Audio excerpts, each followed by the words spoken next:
Milí moji pacienti, dnes videjko na tému, ktorú si vyžiadala pacientka, nádobličky. Nádobličky sú malé orgány, ale veľmi dôležité pre život.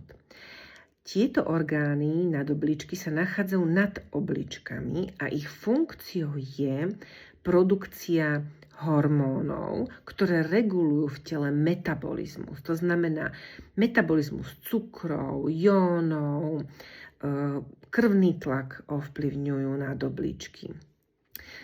Nadmerné potenie, únava, vysoký krvný tlak, búšenie srdca, to všetko môže súvisieť s ochorením nádobličiek.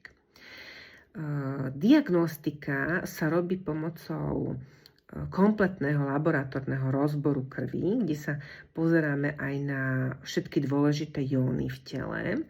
Často sa jóny zistujú aj v moči. Ďalej je to hormonálny profil, to znamená, že hormóny, hladina hormónov v krvi a aj často odpad v moči.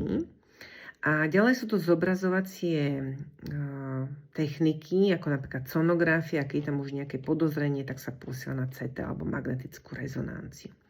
Čiže ochorenia nádobličiek môžu byť benigného charakteru, môže to byť benigný nádor, ktorý nie je hormonálne aktívny, to znamená nerobí problémy, iba sa sleduje.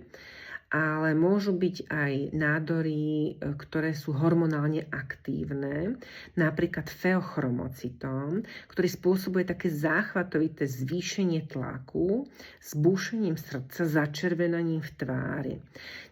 Okrem toho to môže byť napríklad aj Cushingov syndrom, ktorý sa prejavuje ako priberanie v oblasti brucha s takými typickými striem, alebo Edisonova choroba, ktorá sa prejavuje poruchou metabolizmu dôležitých jónov v tele. Takže moji milí pacienti, aj takýto malý orgán, ako sú nádobličky, je nesmierne dôležitý pre náš organizmus a netreba ho podceňovať. Prajem krásny deň.